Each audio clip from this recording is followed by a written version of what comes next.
극비리 개발된 신소재 성능, 세계 충격.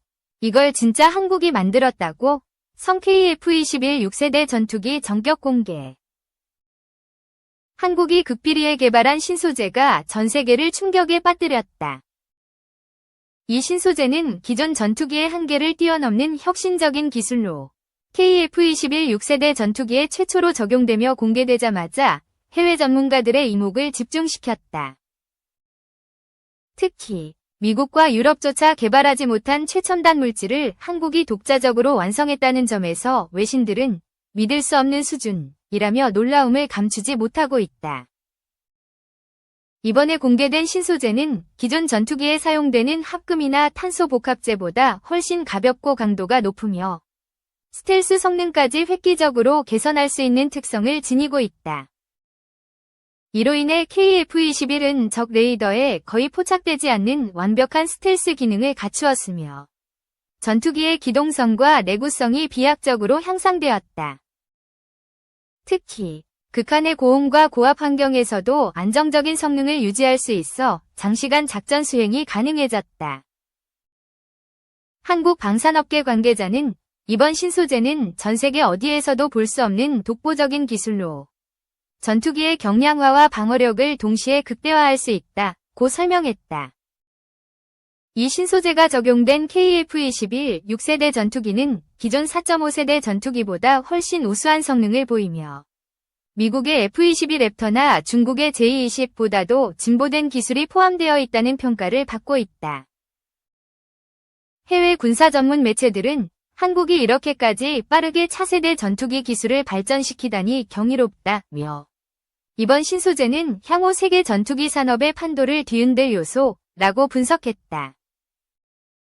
특히 KF-21에 적용된 신소재가 군사뿐만 아니라 민간 항공, 우주 산업 등 다양한 분야에서도 활용될 수 있다는 점에서 국제사회의 관심이 더욱 집중되고 있다. 미국과 유럽의 방산 기업들은 한국이 개발한 신소재에 대한 정보를 확보하기 위해 움직이고 있으며 일부 국가에서는 기술 협력을 요청하는 분위기까지 감지되고 있다. 그러나 한국 정부는 이 신소재의 기술 유출을 철저히 차단하고 있으며 독자적인 방산 경쟁력을 유지하기 위한 전략을 강력하게 추진하고 있다. KF-21 6세대 전투기가 전격 공개됨과 동시에 세계가 충격을 받은 것은 단순한 신기술이 아니라 한국이 이제 글로벌 방산 시장에서 확실한 게임 체인저로 자리 잡았음을 의미한다. 이제 한국의 전투기 기술력은 단순한 추격자가 아니라 세계를 선도하는 수준으로 도약하고 있으며 미래의 전투기 시장에서 강력한 영향력을 행사할 것으로 보인다. 극비리에 개발된 신소재가 적용된 KF-21이 향후 글로벌 방산업계를 어떻게 변화시킬지 귀추가 주목된다. 6세대 전투기가 개발되고 있는 현재의 상황에서 KF-21의 전망은 어떠한가라는 주관적인 생각의 희망편을 적어보았다. 결론부터 이야기하자면 6세대 전투기는 띠리링하고 나오는 게 아니라 점진적으로 개발이 되어야 하는 것이기에 브릿지 역할을 할 수 있는 KF-21의 기회가 있을 수 있다는 것이다. 자율주행 자동차가 미래 자동차임은 분명하지만 그 안에서 테슬라는 현재 FSD는 통해 데이터를 축적하고 지속적인 성능 개량을 하고 있다. 이러한 면에서 테슬라는 규모의 경제를 달성하여 가격, 성능 모두의 경험과 노하우를 축적하고 있다는 것인데 KF-21 4.5세대로서 일정 수준의 판매를 하고 미리 시행착오를 하고 부품까지 내재화할 수 있다면 미래의 전투체계의 메인 플레이어로서 활약할 수 있을 것이라는 희망편을 적어보았다.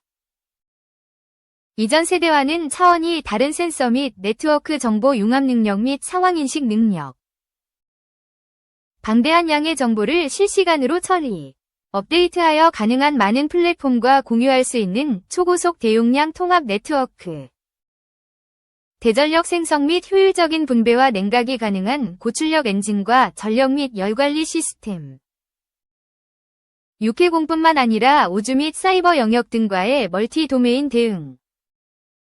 문제는 이러한 기술 개발들이 계속해서 지연이 되고 있는 것이 문제이다.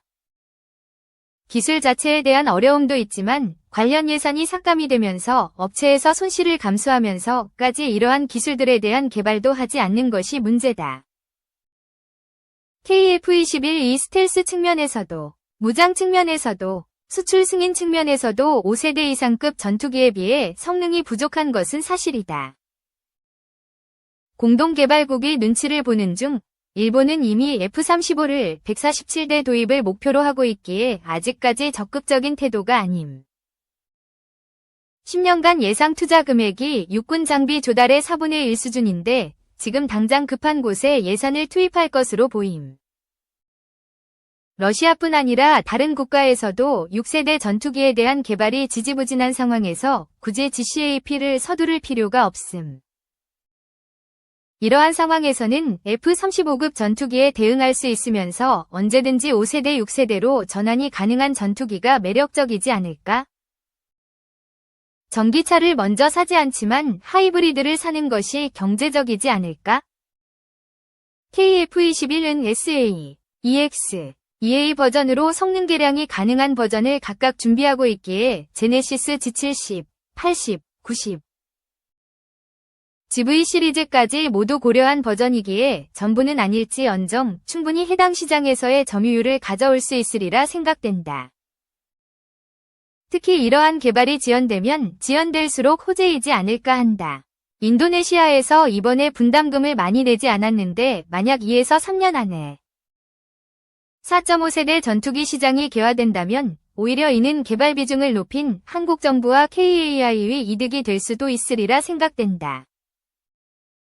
2. 트럼프 vs 김정은, 이상배 칼럼. 당분간 북미 관계는 강대치, 기싸움, 국면으로 이어질 전망. 김정은, 트럼프와 정상회담 카드를 쉽게 포기하지는 않을 것. 핵 동결과 군축 같은 스몰딜에 나설 가능성에 우리의 대응책 마련 시급.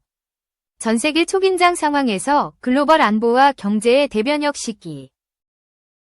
이날 정오를 기해 군 통수권을 넘겨받은 트럼프 대통령은 취임 후 열린 군 관계자들을 위한 무도회에서 경기도 평택 소재 미군 기지인 캠프 험프리스의 주한미군 장병들과 영상통화를 했다.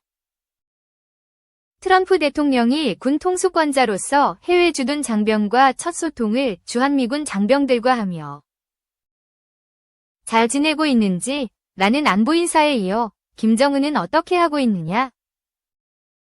한국이 지금 어떻게 되어가고 있는지 물어봐도 되느냐? 라는 질문을 던지며 한반도에 관한 관심을 표명했다. 트럼프 대통령은 북한 김정은 국무위원장과의 개인적 친분을 수차 강조해왔고 특히 핵무기를 가진 북한 김정은 국무위원장과 잘 지내는 것이 좋다라고 언급한 대목은 세간의 관심이었다. 트럼프 1기 시절 2018년 6월 싱가포르 북미 정상회담, 2019년 2월 베트남 하노이 북미 정상회담, 2019년 6월 판문점에서 문재인 전 대통령과 함께 김정은 위원장을 만나는 등 3번이나 김정은과 만난 적이 있기에 북미 관계에 대한 세계적 관심은 높을 수밖에 없다. 지난 25일 북한은 트럼프의 입장과는 무관하게 김정은 국무위원장이 참관한 가운데 해상대지상 전략순항 유도무기 시험 발사를 진행했다. 이날 세습 14년 차가 되어가는 김정은 위원장은 공화국 무력의 전쟁 억제 수단들은 더욱 철저히 완비되어 가고 있다 라며 우리는 앞으로 보다 강력히 진화된 군사력을 바탕으로 지속적이며 영구적인 평화와 안정을 수호하기 위한 자기의 중대한 사명과 본분에 항상 책임적으로 분투할 것이라고 밝혔다. 트럼프 2기 출범 후 첫 무기체계 시험으로 트럼프가 김정은 북한 국무위원장을 향해 대화 의지를 표명했지만 미사일로 대답한 양상으로 당분간 미국과 강대강 대치 국면을 이어갈 것이라는 전망이다. 김정은은 2021년 국방력 건설 5개년 계획 발표 이후 올해가 마지막 해이기에 이 계획의 일환으로 전략순항미사일을 발사했다고 보는 것이 타당할 것이나 미국이 어떻게 나오든 당분간은 각종 무기체계 시험에 매달릴 가능성이 크다고 봐야 할 것이다.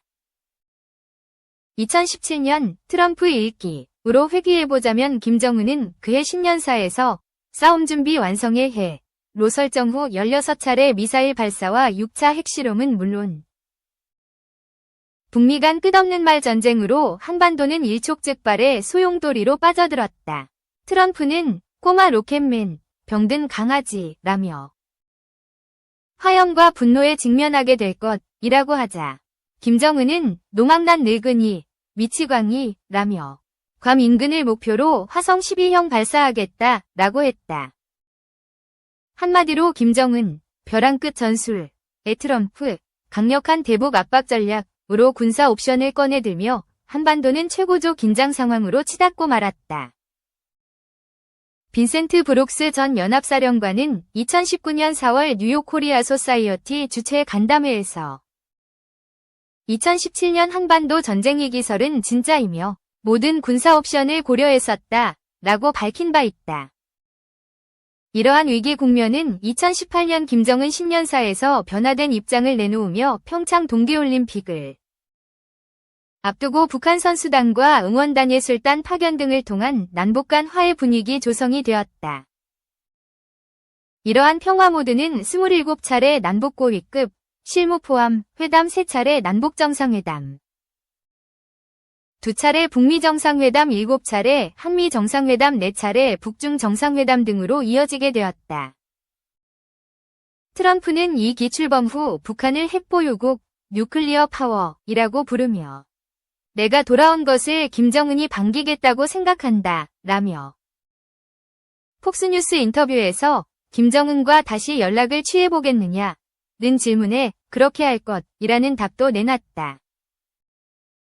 최근 북한은 외무성 담화에서 쌍매훈련 등 최근 진행된 한미 연합훈련들을 거론하며 미국이 주권과 안전이익을 거부하는 이상 미국과는 철두철미 초강경으로 대응해야 하며 이것만이 미국을 상대하는 데서 최상의 선택이라고 밝혔다. 북한은 한미 연합훈련이 미국이 한반도 정세 격화의 원인이라는 변함없는 억지 논리를 트럼프 2기에도 반복 주장하고 있는 형국이다. 이는 2018년 북미 정상회담에서도 한미 연합훈련 중단 문제가 위제화된 만큼 북미 대화 전제 조건으로 한미 연합훈련 중단을 위제화하고 공론화하기 위한 포석 가능성도 있다고 본다. 김정은은 트럼프와 정상회담 카드를 쉽게 포기하지는 않을 것이라는 전문가들의 의견이 모아진 가운데 일단 김정은과 트럼프 사이의 기싸움이 시작된 것으로 보는 것이 타당하다고 본다.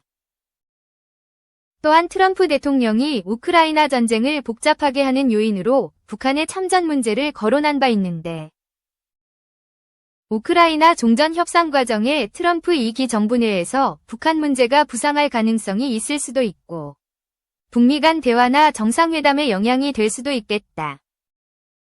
트럼프 2기 피트 헤그세스 신임 국방부 장관은 지난 14일 인사청문회에서 북한을 핵보유국으로 이미 언급했고 마코 루비오 신임 국무장관 역시 완전하고 검증 가능하며 불가역적인 비핵화, CVID는 환상이라고 밝힌 부분을 잘 주목해야 할 것이다. 트럼프로부터 국방외교의 핵심 인사들이 북한의 완전한 비핵화가 불가능하다고 판단하고 핵 동결과 군축 같은 작은 규모의 협상, 스몰딜에 나설 가능성이 높아진 상황에서 우리의 대응 전략에 대해 고민하지 않을 수 없다. 또한 트럼프 대통령은 이른바 부자나라인 한국에 대해 다시 방위비 분담금 증액 압박이 예상되는 가운데 진행되는 북미 관계에서 우리의 역할이 무엇이고 어떤 방법인지에 대한 지혜가 절대적으로 필요한 시점이다. 트럼프 대통령 2기는 단순히 1기의 연장이 아니라 더 강해진 마가, 메이크 아메리카 그레이트 어게인 정보를 예고하며 전 세계를 초긴장의 상태로 몰아넣는 가운데 글로벌 안보와 경제의 대변혁 시기임은 분명하다.